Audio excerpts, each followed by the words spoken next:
Il y a une responsabilité aujourd'hui de la communauté internationale? Oui, bien sûr qu'il y a des responsabilités de la communauté internationale.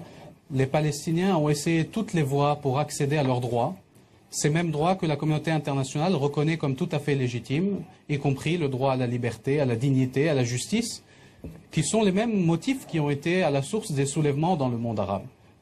Or, nous voyons que notre résistance pacifique est réprimée par Israël sans aucune réaction internationale. Aujourd'hui, nous avons eu un mort en Cisjordanie qui essayait de soigner des blessés sur lequel l'armée israélienne a tiré. Nous avons eu un autre sur lequel une voiture de colons a foncé alors qu'il faisait une manifestation dans une rue réservée exclusivement aux colons alors qu'elle se trouve sur le territoire palestinien, dans ce système d'apartheid dans lequel il y a des rues pour les Palestiniens et des rues pour les colons israéliens qui sont aujourd'hui sur notre territoire au nombre de 500 000 personnes. Nous avons essayé la méthode diplomatique en décidant d'aller à l'ONU, revendiquer l'État et demander de nous octroyer cette arme politique et diplomatique. Elle a été appelée par le ministre des Affaires étrangères israélien comme du terrorisme diplomatique, ce qui est un non-sens absolu. Et l'Union européenne, qui a demandé l'État palestinien, qui reconnaît l'importance des institutions internationales, jusqu'à maintenant n'arrive pas à se prononcer en faveur de la reconnaissance de cet État palestinien. Encore plus loin, je vous ai dit qu'un des principaux obstacles à la paix, c'est l'impunité israélienne. Dans tous ces accords avec d'autres pays, l'Union européenne appelle les États partenaires à ratifier les conventions internationales, sauf dans le cas de la Palestine où il est demandé aux Palestiniens de ne pas aller à la Cour pénale internationale, qui est une institution internationale dont l'objectif est d'éviter les crimes de guerre dont nous avons été les témoins les dernières semaines.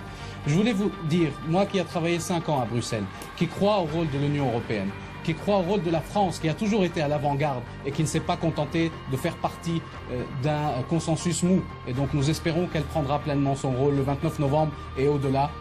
Moi, j'ai vu les déclarations qui sont sorties pendant les attaques contre Gaza et je suis profondément choqué.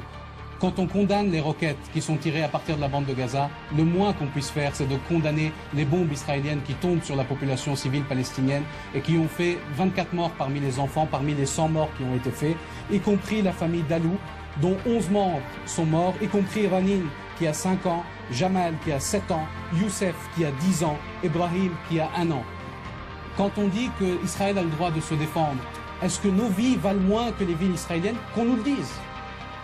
Est-ce qu'elles sont moins sacrées que les vies israéliennes? Est-ce que nos civils sont moins civils que les civils israéliens? Est-ce que nous aussi, nous n'avons pas le droit de nous défendre? Donc cette prise de position est incompréhensible, elle est honteuse et elle est à la limite du racisme quand on distingue les civils israéliens des civils palestiniens. Dans le premier paragraphe, on dit qu'il faut arrêter toute forme d'attaque, puis dans le deuxième, on condamne ce que les Palestiniens font, on reconnaît à Israël le droit de se défendre et on refuse aux Palestiniens ce même droit. Ce n'est pas ce langage que nous attendons de la communauté internationale, ce n'est pas cette prise de position. On attend du courage politique. Est-ce qu'il y a un manque de courage? Permettez-moi de dire à M. Pazner, bien sûr que vous... Un instant, s'il vous plaît. Un instant, s'il vous plaît. Allez-y. M. Pazner demande de vivre en sécurité, en paix. Nous voulons que tous les peuples de la région vivent en paix et en sécurité.